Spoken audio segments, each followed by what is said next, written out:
दबदबा तो है, दबदबा तो रहेगा. भारतीय कुस्ती महासंघाच्या निकालानंतर ब्रजभूषण सिंह यांचं हे विधान जणू एका घोषवाक्यासारखं बनलेलं होतं. पण हा दबदबा किती पोकळ आहे हे अवघ्या 3 दिवसामध्ये स्पष्ट झालं, कारण या दबदब्यातली हवा जी आहे ती अवघ्या 3 दिवसामध्ये निघालेली आहे. कारण भारतीय कुस्ती महासंघाच्या नव्या कार्यकारिणीला पुढच्या आदेशापर्यंत केंद्र सरकारनं निलंबित केलेलं आहे. पण काय झालं असं 3 दिवसात की ज्याच्यामुळं हा निर्णय जो आहे तो घ्यावा लागला. मोदी सरकार एरवी आपल्या निर्णयांवरती ठाम असणारं सरकार, 56 इंची सरकार म्हणून बघितलं जातं. कठोर निर्णयावरती ते ठाम राहतात. पण मग या केसमध्ये असं काय घडलं की ज्यामुळं अवघ्या 3 दिवसांमध्ये निर्णय बदलण्याची वेळ आली.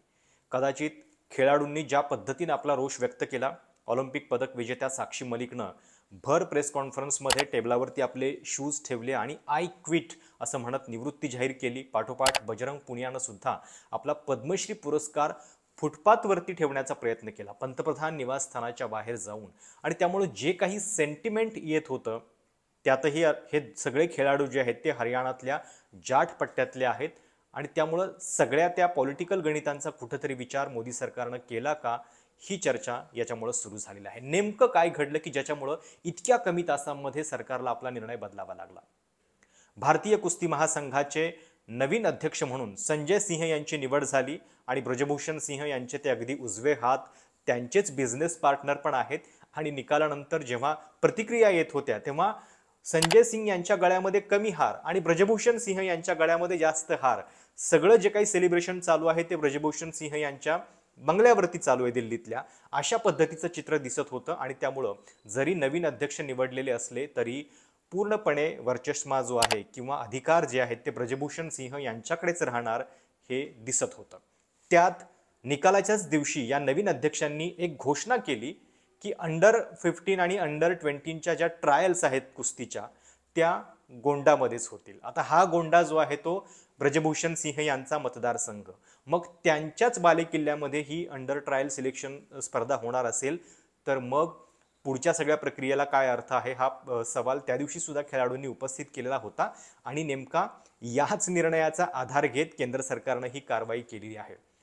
केंद्राच्या क्रीडा मंत्रालयानं जे परिपत्रक काढलेलं आहे त्याच्यामध्ये म्हटलंय की नवीन कार्यकारिणीनं जो निर्णय घेतलेला आहे अंडर 15 आणि अंडर 20 गोंडामध्ये घेण्याचा, तो नियमांना धरून नाहीये. अशा पद्धतीनं निर्णय घेताना इतर सदस्यांना जे कळवावं लागतं ती प्रक्रिया पार पडलेली नाहीये. अगदी 28 ते 30 डिसेंबरला ही स्पर्धा होणार होती आणि अशा पद्धतीनं घाईघाईमध्ये एकतर्फी पद्धतीनं हा निर्णय घेणं हे योग्य नाहीये असं म्हणत पुढच्या आदेशापर्यंत ही नवीन कार्यकारिणी जी आहे भारतीय कुस्ती महासंघाची ती स्थगित करण्यात आलेली आहे. खरं तर जेव्हा खेळाडूंनी हा रोष व्यक्त केला त्याच्यानंतर सुद्धा त्या खेळाडूंच्या बद्दल प्रश्नचिन्ह निर्माण केलं जात होतं. म्हणजे साक्षी मलिकनं निवृत्ती जाहीर केल्यानंतर आता काय तिचं वयच झालेलं आहे किंवा तिला आता कदाचित पुढं राजकारण करायचं असेल, भारतीय कुस्ती महासंघाची निवडणूक आहे ती नियमानुसारच झालेली आहे, सरकार त्याच्यामध्ये काय करणार, अशा पद्धतीनं भाजपची किंवा सत्ताधारी पक्षाची एक व्यवस्थित आर्मी जी आहे सोशल माध्यमावरची ती काम करत होती. पण तरी सुद्धा या सगळ्या सेंटिमेंटचा कुठंतरी विचार मोदी सरकारला करावा लागला आणि त्याच्यानंतर हा बदल जो आहे तो करण्यात आलेला आहे. म्हणजे ही कुस्ती महासंघाची नवीन कार्यकारिणी पुढच्या आदेशापर्यंत निलंबित करताना केंद्रानं हे पण म्हटलंय की जुन्या पदाधिकाऱ्यांच्या सावलीतून किंवा त्यांच्या प्रभावातून अजूनही नवीन पदाधिकारी हे बाहेर आलेले नाहीयेत. आणि त्यामुळे कुठंतरी सरकार हे दाखवू पाहतंय की जरी संजय सिंह निवडून आले असतील अध्यक्ष म्हणून तरी त्यांनी त्यांच्या नियमाप्रमाणे काम केलं पाहिजे, ब्रजभूषण सिंह यांच्या सावलीतून बाहेर यायला पाहिजे, हे कुठंतरी सरकार दाखवू पाहतंय. आणि त्या दृष्टीनं हा निर्णय घेतल्याचं आपल्याला पाहायला मिळतंय. कुस्ती महासंघाची ही जी निवडणूक झाली त्याच्यामध्ये खेळाडूंच्या वतीनं अनिता शेनॉय ज्या स्वतः कॉमनवेल्थ पदक विजेता आहेत त्यांना उभं करण्यात आलेलं होतं. एक महिला अध्यक्ष मिळू शकेल अशा पद्धतीचं चित्र त्यांनी उभं केलेलं होतं. पण दुर्दैवानं 40-7 अशा फरकानं त्यांचा पराभव झाला. आता या ज्या राज्य संघटना आहेत ज्या याच्यामध्ये मतदान करतात त्यांच्या मतानुसार हा निर्णय जो आहे तो झालेला होता. त्यामुळे सरकार एक प्रकारे असं हात वर करू शकत होतं की हा निकाल जो आहे कुस्ती महासंघाचा तो एका निवडणुकीच्या प्रक्रियेतून आलेला आहे, त्यामुळे आम्ही त्याच्यामध्ये काही करू शकत नाही. पण जेव्हा हे दिसलं की ब्रजभूषण सिंह हेच मनमानी पद्धतीनं काम करतायत, त्याच्याबद्दलचे आरोप, खेळाडूंच्या व्यथा हे सगळं दिसल्यानंतर कदाचित मोदी सरकारला याच्यामध्ये निर्णय जो आहे तो घ्यावा लागलेला आहे आणि तो त्यांनी या पद्धतीने घेतलेला आहे की नवीन अध्यक्ष जरी निवडून आलेले असले तरी त्यांना स्वतंत्र पद्धतीने काम करावं लागेल, हे दाखवण्याचा प्रयत्न जो आहे तो कुठेतरी आता सरकारने केलेला आहे. मुळामध्ये 4-5 दिवसांपूर्वी जेव्हा उपराष्ट्रपतींची मिमिक्री झाली त्याच्यानंतर हा सगळा मुद्दा जाट अस्मितेशी भाजपनं जोडलेला होता आणि अवघ्या 2 ते 3 दिवसामध्येच खेळाडूंची ही व्यथा जी आहे ती समोर आली. त्यांच्यावरचा अन्याय मग जाट अस्मितेचा प्रश्न नाहीये का, असे प्रश्न विचारले जाऊ लागले होते आणि त्यामुळं हे सेंटिमेंट सुद्धा कदाचित कुठंतरी विचारात घ्यावं लागले. कारण हरियाणा त्याच्यानंतर यूपी सारख्या महत्त्वाच्या राज्यामध्ये, वेस्टर्न यूपीमध्ये विशेषतः जाटांचं प्राबल्य आहे आणि हा जाट मतदार जो आहे, जरी पारंपरिक पद्धतीने भाजपशी जवळीक असलेला मानला जात असला तरी 2019ला त्यांच्या रोषाचा कुठंतरी फटका हरियाणाच्या विधानसभेमध्ये सुद्धा भाजपला बसलेला होता. हरियाणामध्ये भाजपच्या काही जागा कमी झालेल्या होत्या.